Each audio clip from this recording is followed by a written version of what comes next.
Sebelum mendengar edukasi ini, silahkan klik like dan subscribe, serta di-share ya jika dirasa edukasi ini bermanfaat. Selamat mendengarkan. Pada kuliah kali ini kita akan membahas penyakit kongenital, ya, salah satunya adalah celah bibir dan langit-langit. Kelainan celah bibir dan langit-langit ini merupakan suatu kelainan bawaan pada regio kraniofacial di mana terdapat celah pada bibir, gusi, dan langit-langit. Ini merupakan kelainan bawaan yang paling sering ditemukan di daerah kraniofacial dan idealnya dibutuhkan penanganan dari multidisiplin ilmu, bukan hanya dari spesialis bedah plastik, tetapi juga meliputi dari spesialis anak, spesialis telinga, hidung, dan tenggorokan, serta psikoterapi. Penyebab kelainan ini biasanya terjadi di masa gestasional kehamilan trimester pertama, yaitu pada minggu kehamilan keempat sampai dengan 7. Hal ini terjadi akibat kegagalan penetrasi mesodermal pada proses pembentukan maksila atau rahang atas dan nasal atau hidung, gangguan letak lidah yang tinggi, dan gangguan penutupan palatum. Biasanya, kelainan ini bisa bersifat sindromik atau disertai dengan kelainan tubuh lainnya, atau non-sindromik, dengan kata lain berdiri sendiri. Jadi hanya kelainan celah bibir dan langit-langit saja tanpa disertai kelainan tubuh lainnya. Mengapa bisa terjadi kelainan ini pada usia janin 4-7 minggu? Di sini bisa kita lihat ada proses pembentukan wajah pada janin, ya, atau bakal janin yang terdiri dari minggu keempat, minggu kelima, minggu keenam, dan minggu ketujuh saat janin berada dalam kandungan. Nah, kita lihat jika terjadi gangguan pada waktu ini, yaitu pada proses penyatuan atau fusi dari mesodermal dan endodermal daripada janin, maka akan terbentuk celah pada wajah janin yang dikandung. Mengapa bisa terjadi kegagalan fusi atau penyatuan pada janin di minggu keempat sampai ketujuh kehamilan? Nah, faktor penyebab terjadinya itu bisa terbagi atas faktor herediter, yaitu 75% dari faktor keturunan resesif dan 25% bersifat dominan. Jadi faktor herediter atau keturunan ini juga memegang peranan, diakibatkan adanya mutasi gen akibat bahan teratogenik atau yang bersifat toksik pada janin, dan akibat kelainan kromosom. Sedangkan faktor penyebab dari luar atau lingkungan itu bisa diakibatkan oleh faktor usia ibu saat hamil. Nah, jika usia ibu saat hamil di atas 40 tahun, ya, terutama hamil anak pertama, itu kemungkinan besar bisa menyebabkan kelainan kongenital ini. Nah, kemudian faktor penggunaan obat-obatan pada saat hamil, yaitu penggunaan phenytoin, biasanya insiden celah bibir dan langit-langit akan meningkat 10 kali lipat jika dalam masa kehamilan, apalagi minggu keempat sampai ketujuh masa kehamilan, ibu tersebut mengkonsumsi obat phenytoin, alkohol, antikonvulsan, atau asam retinoat. Nah, kemudian dari segi nutrisi, biasanya jika ibu hamil tersebut kekurangan nutrisi asam folat dan vitamin B6, itu bisa dapat menyebabkan kegagalan penyatuan atau fusi pada bakal wajah janin. Nah, kemudian bisa juga diakibatkan adanya penyakit infeksi yang diderita ibu semasa hamil, terutama infeksi sifilis dan virus rubella. Kemudian adanya terkena radiasi pada usia kehamilan trimester pertama, adanya stres emosional, terjadi trauma pada ibu di trimester pertama kehamilan, dan merokok pada saat kehamilan. Hal ini bisa meningkatkan insiden celah bibir dan langit-langit sebanyak 2 kali lipat daripada ibu yang tidak merokok pada saat hamil. Dari sisi epidemiologi, insiden celah bibir dan langit-langit ini antara 0,5 sampai 1 pada setiap 1000 kelahiran hidup. Dengan komposisi 46% biasanya adalah celah bibir dan langit-langit, 33% hanya celah langit-langit, dan 21% hanya celah bibir. Nah, biasanya celah bibir unilateral itu lebih banyak dibandingkan celah bibir bilateral. Dan biasanya di sebelah kanan lebih banyak daripada celah bibir yang sebelah kiri. Nah, celah bibir ini sendiri juga lebih banyak terjadi pada pria dibandingkan pada wanita. Nah, sebagai seorang dokter, kita harus tahu masalah apa saja yang akan dihadapi pada penderita celah bibir dan langit-langit ini. Terutama dari sisi psikologis orang tua, itu biasanya melihat anaknya lahir cacat, dia akan minder atau jatuh mental ya, begitu kira-kira. Nah, kemudian dari segi bayinya sendiri itu akan mengalami malnutrisi karena kesulitan menghisap air susu ibu. Nah, kemudian bisa terjadi gangguan tumbuh kembang anak sebagai akibat malnutrisi tadi, dan bisa juga mengakibatkan infeksi telinga tengah karena sistem taluan tuba Eustachius yang kurang sempurna. Bisa juga mengakibatkan suara sengau atau rinolali. Dan dari sisi psikologis anak sendiri, biasanya anak tersebut akan minder jika dia sudah menginjak usia sekolah ya, jika tidak diperbaiki karena penampilannya yang tidak normal. Kemudian bisa terjadi pertumbuhan gigi yang tidak teratur dan gangguan pertumbuhan tulang muka sepertiga tengah yang tidak normal. Sebagai seorang dokter umum, kamu akan dituntut agar bisa menegakkan diagnosa kelainan celah bibir dan langit-langit ini. Biasanya kita memakai sistem kode dengan klasifikasi autocryans. Ya, jadi di sini kita memakai metode Laschal, di mana L itu adalah lips atau celah bibir, A adalah alveolus atau celah gusi, H adalah hard palate atau celah pada langit-langit keras, dan S adalah soft palate yaitu celah pada langit-langit lunak. Jadi, jika kamu ingin menuliskan diagnosa celah bibir dan langit-langit, biasanya akan dibuat CLP/.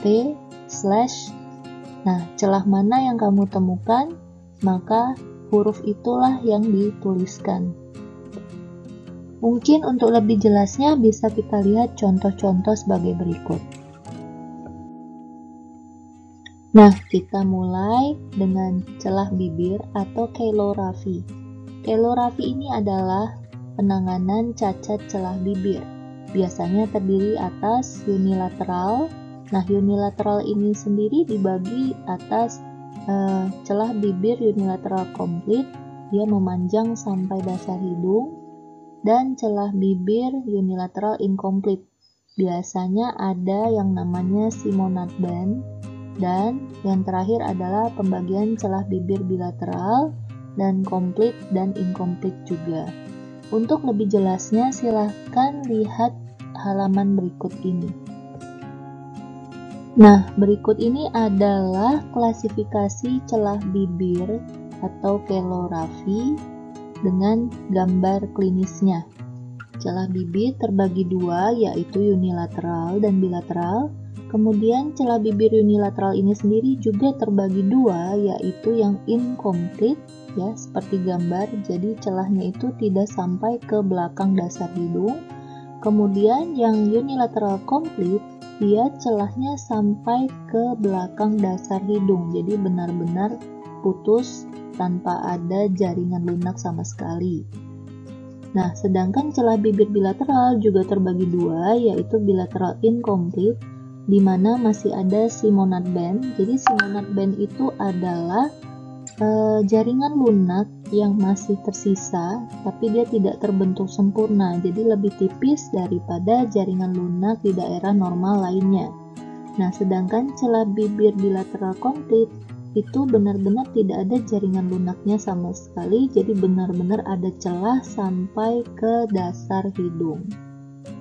Nah, sampai di sini bisa dipahami ya perbedaan klasifikasi celah bibirnya. Nah, berikut ini adalah ciri khas yang membedakan jenis bibir sumbing yang incomplete unilateral dengan yang complete unilateral. Yang unilateral incomplete yang dilingkari merah itu adalah Simonad band, yaitu jaringan lunak yang masih tersisa tetapi bentuknya tidak normal dan lebih tipis dari jaringan lunak yang sehat. Nah, biasanya ini celah vertikal yang terjadi pada bibir dengan derajat yang bervariasi. Sedangkan unilateral complete itu biasanya celahnya melewati bibir, nostril seal, alveolus, tetapi tidak ada Simonad band. Artinya di sini adalah tidak ada jaringan lunak yang tipis, tetapi semuanya ada celah sampai ke belakang dasar hidung. Nah, sehingga dapat dijumpai deformitas nasal pada celah bibir unilateral complete. Berikut ini adalah cara menegakkan diagnosa sesuai klasifikasi Oto-Cryans. Kita lihat pada gambar sebelah kiri. Klasifikasi Oto-Cryans ini dimulai dari kanan ke kiri. Nah, kalau pada foto kita lihat foto yang di sebelah kiri itu adalah celah bibir sebelah kiri yang komplit. Berarti di sini sebelah kanannya normal, sehingga tulisan diagnosanya adalah CLP garis-garis-garis, kemudian soft palate-nya ada celah, berarti S besar, hard palate-nya ada celah yang komplit, berarti H besar, kemudian alveolar kirinya ada celah komplit, A besar, dan bibir kirinya ada celah komplit, berarti L besar. Maka diagnosanya adalah CLP Schall. Nah, sedangkan pada gambar sebelah kanan kita lihat di sini adalah celah bibir incomplete tanpa celah langit-langit. Sehingga diagnosanya adalah CLP dimulai dari kanan ya. Celah bibir incomplete sebelah kanan diwakilkan pada huruf L kecil. Kemudian celah alveolar sebelah kanan incomplete diwakilkan huruf A kecil. Kemudian yang lainnya dalam batas normal sehingga diwakilkan dengan garis. Sehingga diagnosa akhirnya adalah CLP LA kecil. Nah, jenis bibir sumbing bilateral atau sumbing pada dua sisi terdiri atas incomplete bilateral cleft lip dan complete bilateral cleft lip. Pada incomplete bilateral cleft lip itu terdapat celah bibir di kanan dan kiri. Kemudian kita dapat menjumpai Simonad band, yaitu yang dilingkari warna merah, jaringan lunak yang tidak normal, tetapi ia tidak membuat celahnya menjadi lebar. Nah, biasanya mempunyai premaksila yang normal dan bisa dikoreksi dengan rotational advancement approach atau triangular flap approach. Nah, sedangkan kalau complete bilateral cleft lip itu tampak jelas penonjolan premaksilanya yang menonjol ke depan itu. Nah, kemudian ada pergeseran dari nasoalveolarnya, entah itu ke kiri atau ke kanan. Masuk pada celah langit-langit. Klasifikasi celah langit-langit juga sama seperti celah bibir, yaitu terdiri atas celah langit-langit unilateral atau satu sisi dan celah langit-langit bilateral atau dua sisi.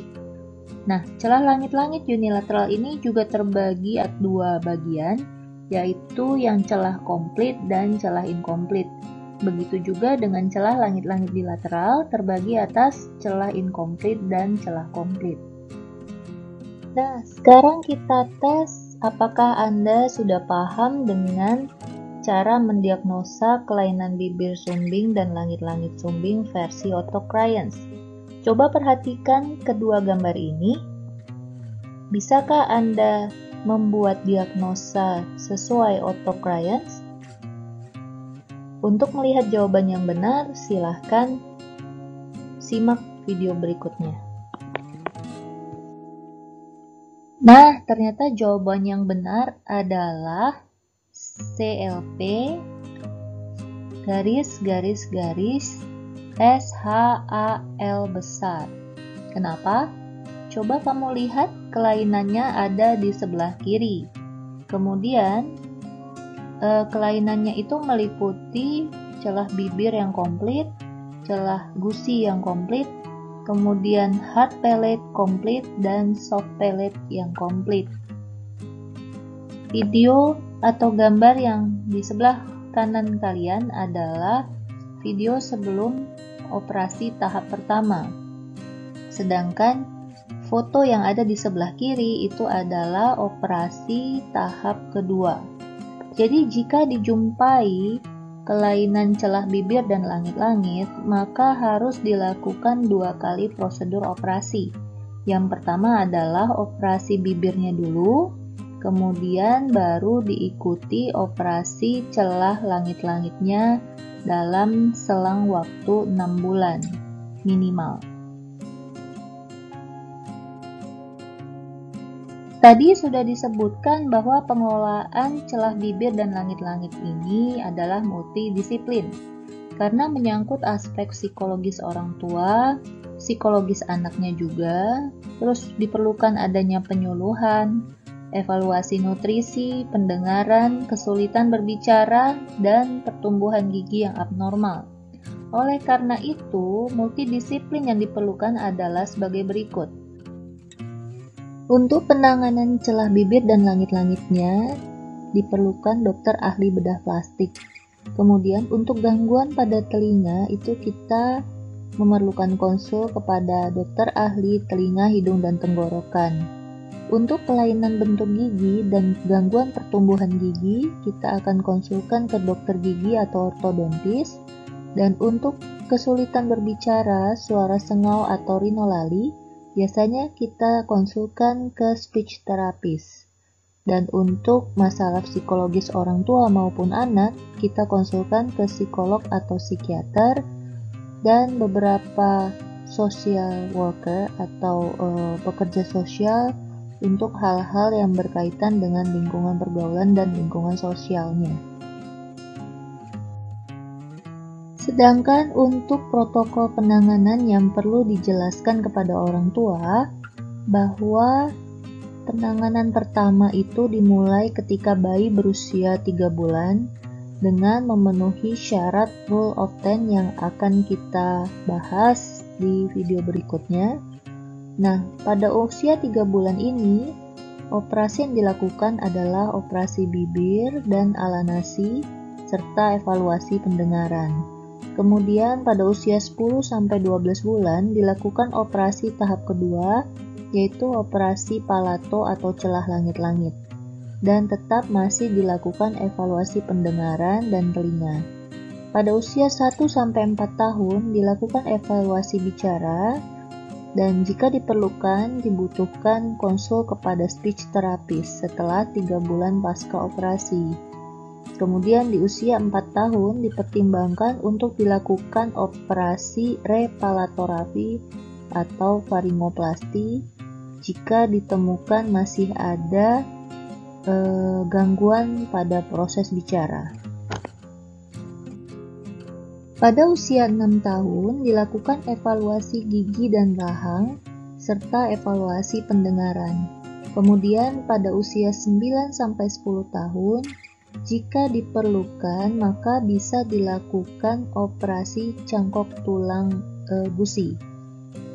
Kemudian di usia 12-13 tahun, itu biasanya kita akan melakukan perbaikan-perbaikan tahap akhir jika diperlukan. Dan pada usia 17 tahun, jika kelainan bibir sumbing dan langit-langit sumbingnya disertai dengan kelainan tulang wajah, maka bisa dilakukan evaluasi tulang wajah dan jika diperlukan akan dilakukan operasi koreksi tulang wajah yang mendapatkan kelainan dengan operasi advancement osteotomy level 1. Kapan sebaiknya dilakukan operasi tahap awal atau operasi memperbaiki celah bibir sumbing? Nah, ini yang harus diperhatikan benar-benar. Bayi baru bisa dioperasi jika memenuhi kaidah Rule of 10 atau persyaratan Rule of 10, yaitu apa aja? Yang pertama, usia bayi harus lebih dari 10 minggu. Dan berat badannya minimal harus 10 pound atau lebih kurang 5 kg. Kemudian HB atau jumlah sel darahnya itu harus di atas 10 gram persen, serta jumlah sel darah putih atau leukositnya harus di bawah 10.000 gram per desiliter. Hal-hal yang penting yang harus diperhatikan pada saat melakukan operasi, kita harus menjalankan prinsip-prinsip sebagai berikut, yaitu menghargai jaringan, membuat trauma seminimal mungkin, menjahit dengan benang yang sehalus mungkin, mengatasi regangan dengan jahitan penunjang, dan tidak membuang jaringan secara berlebihan. Ini baik untuk sekedar diketahui bahwa dalam operasi tahap awal, pada unilateral cheilorrhaphy atau celah bibir sumbing unilateral, kita paling umum menggunakan teknik Millard atau yang disebut juga rotational advancement flap. Banyak teknik-teknik operasi lainnya, tetapi kita lebih sering menggunakan teknik ini.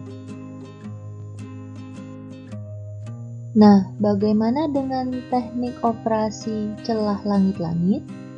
Biasanya kita menggunakan teknik VAW atau Wardell, seperti yang ditunjukkan pada gambar berikut ini. Adapun yang perlu kita lakukan untuk perawatan setelah pembedahan, yang paling penting adalah menjaga higiene oral. Nah, hal ini yang perlu seorang dokter nasehatin kepada orang tua pasien bahwa setiap diberi makan atau diberi susu dengan sendok sebanyak 1 sendok, maka dibilas dengan 2 atau 3 sendok air putih.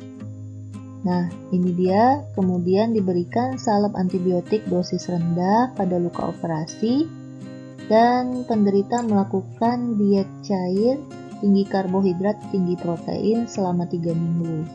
Kemudian dilakukan juga pemberian antibiotik sistemik, pembersihan luka operasi, kemudian pasien bisa rawat jalan untuk kontrol sampai dengan pengangkatan jahitan, biasanya pada hari ke-5 sampai hari ke-7 setelah operasi.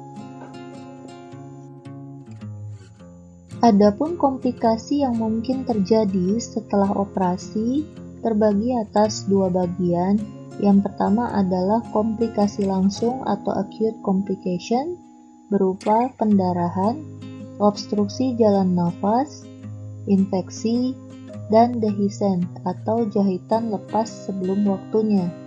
Sedangkan pada komplikasi kronik atau komplikasi yang terjadi dalam jangka waktu yang lama, itu bisa terjadi panjang bibir yang asimetris, kemudian kelainan bentuk hidung atau deformitas hidung, koloboma atau tepi bibir yang tidak rata atau tebal bibir yang tidak sama, kemudian oronasal fistel yaitu terbentuknya rongga antara rongga mulut dan rongga hidung. Demikianlah yang dapat kami sampaikan mengenai edukasi celah bibir dan langit-langit kita pada kali ini. Nah, sekilas info bahwa kami juga mengadakan operasi bakti sosial operasi gratis celah bibir dan langit-langit. Untuk info lebih lanjut, bisa hubungi nomor telepon yang tertera pada video ini. Semoga semua yang sudah disampaikan ada manfaatnya, dan sampai jumpa pada edukasi berikutnya.